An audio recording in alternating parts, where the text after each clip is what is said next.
¿Qué tal? ¿Cómo estáis? Bienvenidos a Oposiciones de Educación. Yo soy Diego, maestro, profesor y preparador de oposiciones.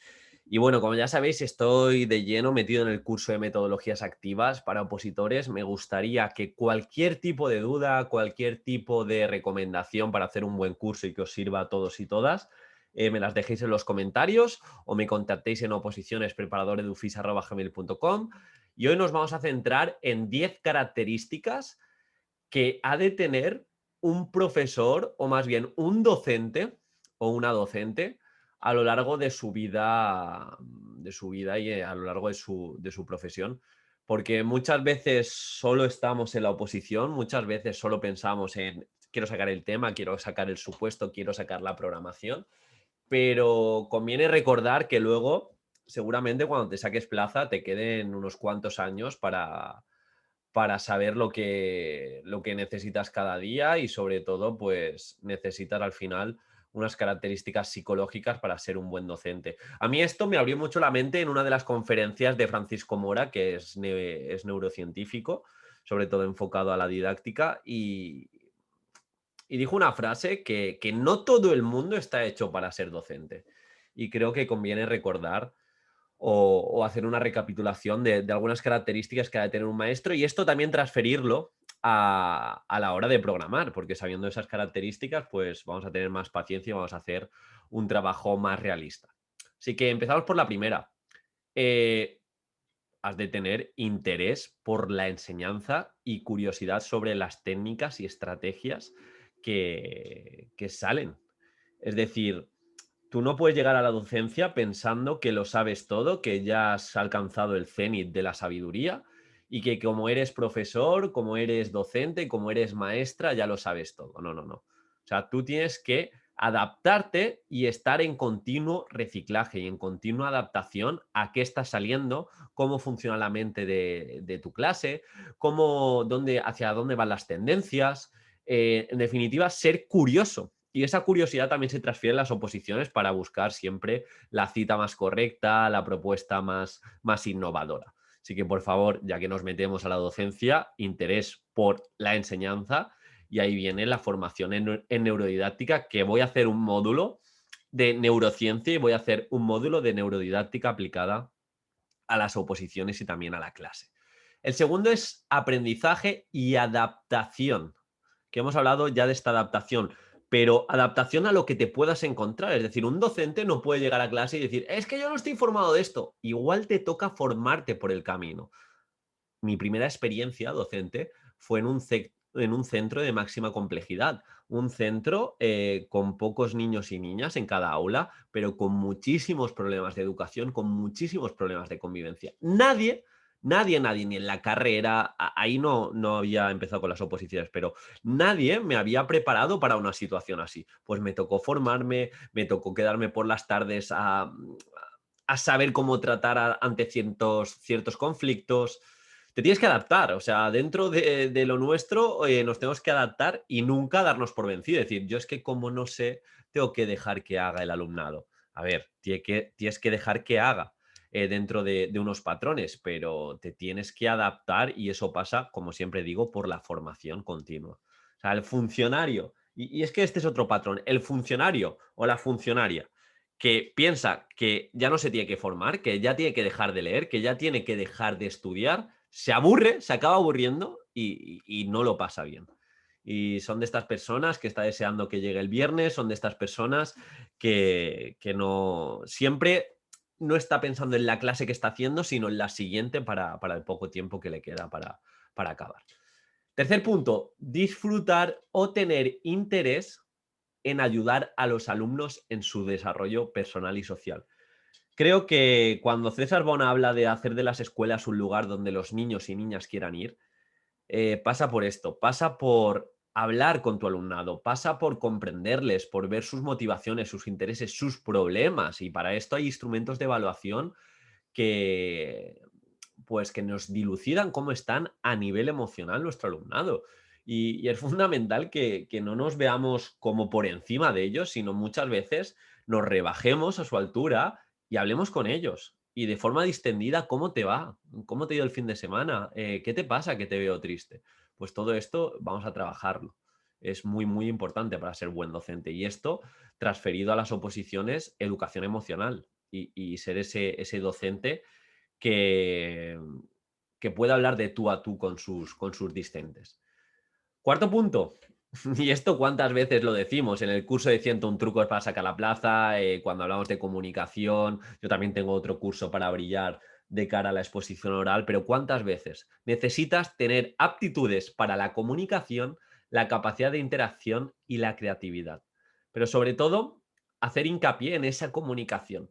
Como no hayas trabajado en tu forma de crear expectación, en saber cómo funciona ahora el cerebro, tantas redes sociales, tantos estímulos rápidos, como no nos adaptemos a ello y entremos en una comunicación que pensemos que es simplemente explicar las cosas, llevar el libro de forma oral, no vamos a hacer nada. Así que necesitamos trabajar en la comunicación, necesitamos tener en cuenta esas inflexiones de voz y saber cómo funciona, no solo para la exposición oral, sino para nuestro alumnado, que van a ser muchos años.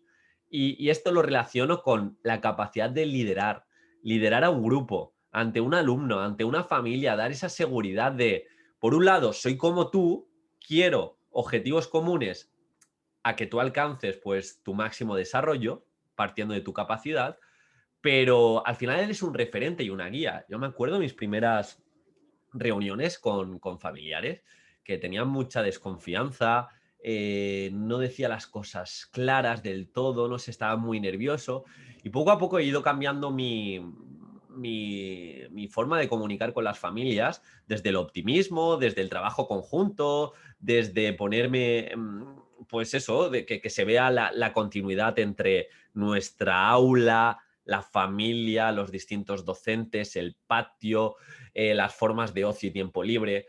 Un poquito esto es la capacidad de liderar, así como que cuando hay un problema, pues el líder tiene que estar muy presente y no simplemente tiene que dar estímulos a aquellos que van tan bien, sino a los que no se enteran o se desconectan. Y para esto es fundamental, y esto es tremendamente complicado, cada vez lo veo más, tener paciencia y ser observador.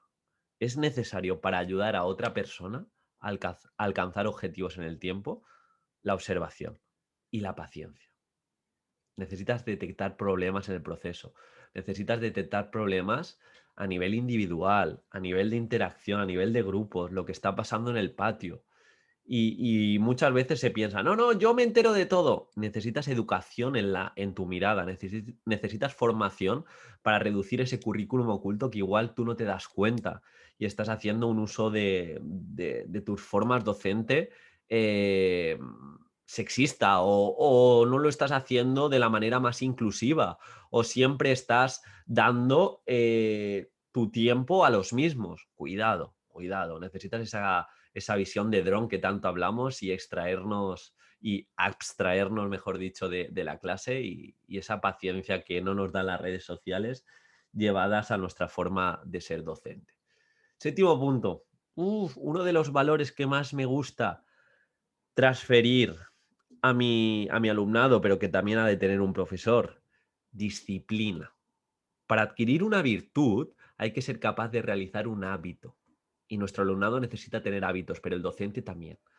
A menudo siguiendo un mismo método y por medio de la repetición, los profesores y las profesoras enseñan a adquirir hábitos a su alumnado. Por lo tanto, deben ser capaces de vivirlos y estar cómodos con estas dinámicas. Es decir, un docente ha de tener sus hábitos que le hagan mejor comunicador, sus hábitos de movimiento para estar activos y estar dinámicos, sus hábitos dentro de clase que potencien, como los descansos activos. Pero sobre todo uno de los valores más importantes y muchas veces que intentamos hacer demasiados frágiles a nuestro alumnado es el de la disciplina, es el del esfuerzo, es el del sacrificio. Sin esos tres aspectos, la vida se vuelve muy difícil. Decisiones fáciles, vida difícil. Hábitos, decisiones difíciles, disciplina, autoexigencia, vida fácil, pero vida fácil entendida como vida de disfrute. Así que vamos a fomentar esos valores, pero sobre todo nosotros demostrar ese valor de querer ser mejores a todos los niveles. Un docente que a nivel integral trabaja en él, se nota. se nota. Octavo punto, tener empatía y facilidad para comprender a nuestros discentes e identificar sus necesidades. Necesitamos, a mí esto me cuesta porque muchas veces pensamos que somos empáticos y ser empáticos es muy, muy, muy complicado. Hemos de romper con nuestras creencias, hemos de salirnos de nuestro cuerpo y entender qué vivencias puede tener la otra persona, dónde gasta su tiempo para comprenderla al 100%. Y el docente tiene que hacer ese trabajo y lo bueno es que tiene una transferencia espectacular a la vida extraescolar. Así que, por favor, vamos a tener esa paciencia de ponernos en el lugar de la otra persona, comprender, saber qué vivencias está teniendo, saber cómo se relaciona con sus familiares. Hace poco leí que uno de cada cuatro niños y niñas sufre abuso o sufre algún tipo de acoso en casa. Así que esa empatía pasa por ahí. Noveno, que lo hemos dicho un poco al principio, tener interés por el conocimiento, por la cultura. ¿Dónde está nuestra sociedad? ¿Por qué está cambiando tan rápido? Amor por saber, amor por leer, amor por informarse, amor por pensar que no sabes nada. Es la única manera de ver soluciones donde las otras personas solo ven problemas. Y si tú estás mirando esa esquinita porque solo tienes esa información, en el momento que tienes abierta la mente y te formas, lees, escuchas podcasts, los aplicas, vuelves a escucharlos, vuelves a leer los libros de referencia, lo aplicas, empiezas a ver soluciones y empiezas a vivir y a aprender mucho más rápido. Pero tienes que tener esa capacidad de interés, de cómo dar las clases de forma distinta y todo esto que estamos hablando. Y por último, habrá muchas más características a nivel psicológico y a nivel de que ha de tener un buen docente. De hecho, lo podéis escribir en los comentarios si habéis llegado hasta aquí. Me gustaría saber qué pensáis. Pero la última es tener habilidad y ahora lo vais a entender, tener habilidad para saber relacionar conceptos con la vida cotidiana de los alumnos. Esto es fundamental, que el alumnado vea transferencia en su vida diaria, vea transferencia lo que está haciendo incluso personas que admiran. Es muy diferente, me lo invento, explicar porcentajes por explicarlos, pero de repente todos están con el iPhone, explicas cuando hay una rebaja o cuando llega el Black Friday, cómo puedo utilizar los porcentajes para hacer esa rebaja y ya el interés aumenta. O explicas yo lo hice cuando estuvo muy en auge esto de los youtubers que se iban a Andorra para declararme los impuestos, pues ahí hablamos de porcentajes, ahí hablamos de Hacienda, pero desde el caso del Rubius, que es referente en mi clase. Entonces, vamos a ver esa transferencia de lo que explicamos para su vida diaria, si no hay transferencia, sus ídolos que están haciendo o cómo les repercute esto que estamos hablando. Y nada, esto serían los 10 aspectos que yo considero que ha de tener un buen docente. Y si tenéis alguno más, me encantaría que lo dejaseis en los comentarios. Ya sabéis, cualquier ayuda es bienvenida para el curso de metodologías activas. Y un abrazo. Ha sido un podcast quizá con menos transferencia a las oposiciones, pero creo que también os prepara, aunque sé que muchos sois docentes, os prepara para la vida de la enseñanza. Y esto también transfiere si estás haciendo otro tipo de formaciones o te apetece enseñar a tu madre, a tu padre o a tu pareja.